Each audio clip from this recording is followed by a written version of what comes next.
नमस्कार दोस्तों, हमारे इस YouTube चैनल पीपीसी लर्निंग में आप सभी का स्वागत है। आज का हमारा इस वीडियो का टॉपिक है टाइप्स ऑफ लीडर्स। इस वीडियो में हम पढ़ेंगे लीडर्स के टाइप्स।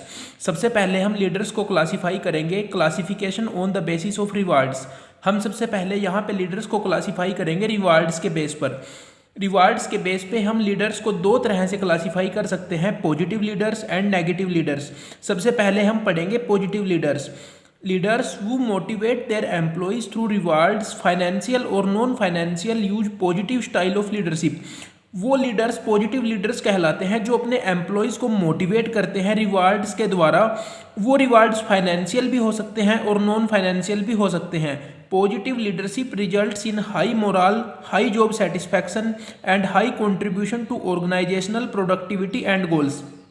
अब आप यहाँ पे सिंपली इसको याद रखिए कि जो पॉजिटिव लीडरशिप होती है उसका जो रिजल्ट होता है, यानी जो पॉजिटिव लीडर जिस तरह से अपने एम्प्लॉय को रिवार्ड वगैरह देते हैं, जिस तरह से उनको ट्रीट करते हैं, उससे क्या होता है, उनका जो मोरल है वो हाई होता है, उनमें जॉब सेटिस्फैक्शन हाई होती है और वो हाई कंट्रीब्यूट करते हैं, यानी अच्छे से कंट्रीब्यूट करते हैं। उनका जो कंट्रीब्यूशन होता है वो हाई होता है ऑर्गेनाइजेशन की प्रोडक्टिविटी और ऑर्गेनाइजेशन के गोल को अचीव करने में। फिर है नेगेटिव लीडर्स, ये अपोजिट होते हैं पॉजिटिव लीडर्स के। नेगेटिव लीडर्स में हम डिफाइन कर सकते हैं कि when leaders use penalties and punishment as means of motivation, they use negative style of leadership, such leaders are more appropriately termed as bosses. तो इस तरह से हम पॉजिटिव लीडर्स और नेगेटिव लीडर्स दोनों को डिफाइन कर सकते हैं। अब आप यहाँ पे पढ़िए, no leaders can be fully positive और नेगेटिव। अब तक हमने पढ़ा पॉजिटिव लीडर्स के बारे और नेगेटिव लीडर्स के बारे। अब हम कह सकते हैं कि कोई भी लीडर ना तो पूरी तरह से पॉजिटिव हो सकता है ना ही नेगेटिव हो सकता है। Depending upon the nature of leaders, followers and situations, a leader may partly adopt positive style and partly negative style of leadership. अब ना तो कोई लीडर पूरी तरह से पॉजिटिव हो सकता है ना ही नेगेटिव हो सकता है। अब फॉलोअर्स के नेचर के ऊपर या सिचुएशन किस तरह से है, उसी तरह से जो भी लीडर है वो कुछ हद तक पॉजिटिव होता है और कुछ हद तक नेगेटिव, यानी वो अडॉप्ट करता है पॉजिटिव स्टाइल को भी और नेगेटिव स्टाइल को भी। तो इस तरह से हम क्लासीफाई कर सकते हैं लीडर्स को रिवार्ड्स के बेस पे। वो होते हैं दो तरह के, positive leaders and negative leaders. अब हम क्लासीफाई करेंगे लीडर्स को पावर के बेस पे, जिसमें सबसे फर्स्ट है ऑटोक्रेटिक लीडर्स। ऑटोक्रेटिक लीडर्स में हम डिफाइन कर सकते हैं कि autocratic leaders make decision and issue orders and instructions by virtue of their position and authority. Leaders hold authority and responsibility for accomplishment of the task and normally follow negative leadership style to motivate workers. आप simply समझिए कि जो autocratic leaders हैं वो authority को hold करते हैं, responsibility उन्हीं के ऊपर होती है टास्क को कंप्लीट करने की, और वो जनरली नेगेटिव लीडरशिप स्टाइल को अपनाते हैं अपने वर्कर्स को मोटिवेट करने के लिए। The threat of punishment and penalties make worker obey their orders. अब हम पढ़ेंगे advantage of autocratic leadership style की। जो हमने ऑटोक्रेटिक लीडरशिप स्टाइल को स्टडी किया उसके क्या क्या एडवांटेज हैं। Since decision making power is centralised, decision are taken quickly. हम सिंपली बोल सकते हैं कि जो डिसीजन मेकिंग पावर है वो सेंट्रलाइज है, तो इस हिसाब से हम बोल सकते हैं कि जो डिसीजंस हैं वो क्विकली लिए जा सकते हैं, यानी जो डिसीजन है वो जल्दी लिए जा सकते हैं। Less competent and skilled employee can be hired by management as they have to only carry out instructions of the leaders and not initiate actions on their own। अब यहाँ पे हम एक और पॉइंट लिख सकते हैं advantage of autocratic leadership style में कि जो लेस कॉम्पिटेंट और स्किल्ड एम्प्लॉयज होते हैं वो हायर कर लिए जाते हैं मैनेजमेंट द्वारा, क्योंकि जो यहाँ पे एम्प्लॉय हैं वो इंस्ट्रक्शन फॉलो करते हैं अपने लीडर के और वो खुद से कोई एक्शन इनिशिएट नहीं करते।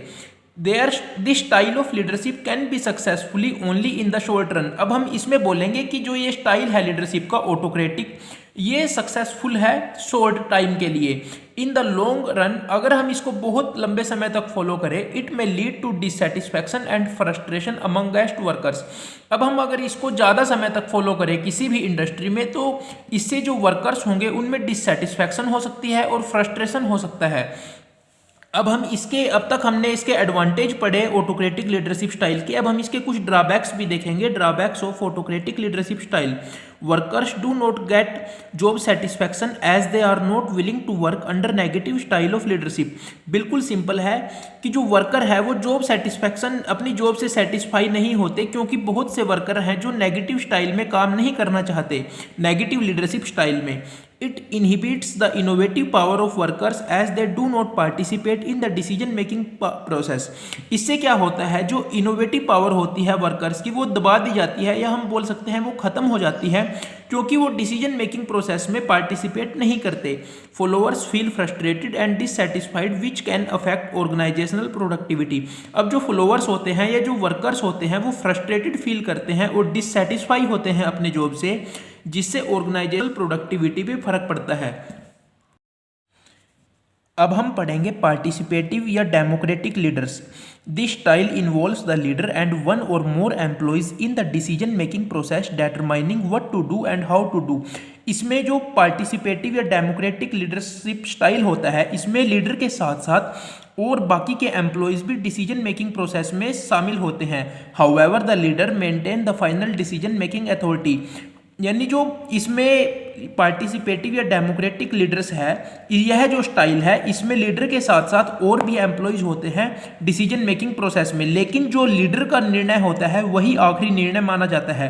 Using this style is not a sign of weakness, rather it is a sign of strength that employees will respect. This is normally used when leaders have part of the information and employees have other parts. यह जो style है leadership का, democratic या participative, यह तब होता है जब लीडर के पास इंफॉर्मेशन का कुछ पार्ट होता है और बाकी का पार्ट एम्प्लॉयज़ के पास होता है. अब हम पढ़ेंगे एडवांटेज क्या क्या है डेमोक्रेटिक या फिर हम बोल सकते हैं पार्टिसिपेटिव लीडरशिप स्टाइल की. साइकोलॉजिकल इन्वॉल्वमेंट, मोटिवेशन सिंपल है जिसको हम डिफाइन कर सकते हैं. When leaders invite suggestions from followers it increase their motivation to participate in decision making process.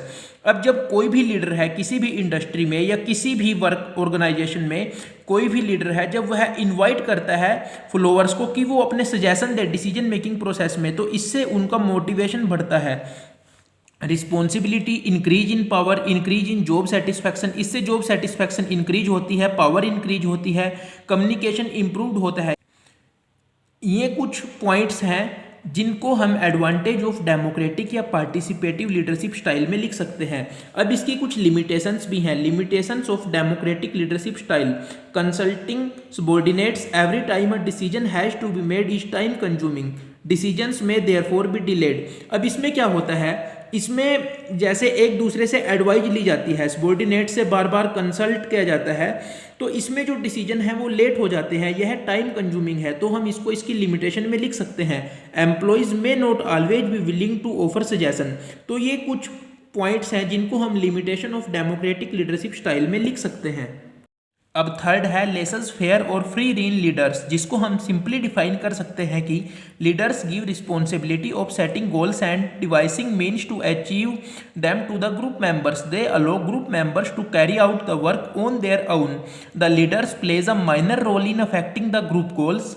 The laissez-faire technique is usually appropriate when leaders lead a time of highly motivated and skilled people who have produced excellent work in the past. यह जो technique है यह तब appropriate है जब कोई leader ऐसी team को लीड करता है जिसके जो एम्प्लॉय हैं वो हाईली मोटिवेटेड हैं और स्किल्ड हैं, यानी जिन्होंने पास्ट में एक्सीलेंट वर्क किया है. इसके एडवांटेज क्या क्या हैं? As employees are responsible for framing and achieving the group goals, it increase their morale and they strive for higher job satisfaction.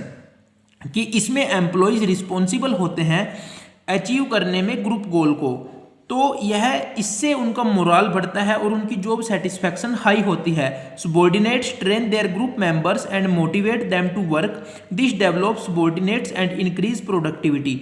जो सबॉर्डिनेट्स होते हैं वो ट्रेंड करते हैं अपने ग्रुप मेंबर्स को और उनको मोटिवेट करते हैं वर्क के लिए. अब है लिमिटेशंस कि लिमिटेशंस क्या क्या हैं. Leaders do not participate in the group working, they only clears the doubt of group member. कि जो लीडर है वो पार्टिसिपेट नहीं करता ग्रुप वर्क में, वो सिर्फ क्लियर करता है ग्रुप मेंबर्स के डाउट को. The efficiency of such work activities is generally लो. इससे कई बार ऐसा होता है कि जो एफिशिएंसी है वर्क की वो लो हो जाती है. इस तरह से हम इस टॉपिक को कंप्लीटली डिफाइन कर सकते हैं. अगर आपको वीडियो अच्छी लगी हो तो प्लीज़ वीडियो को लाइक कीजिए, अपने दोस्तों के साथ शेयर कीजिए, और यदि आपने अभी तक चैनल को सब्सक्राइब नहीं किया तो प्लीज़ चैनल को सब्सक्राइब कर लीजिए. Thank you.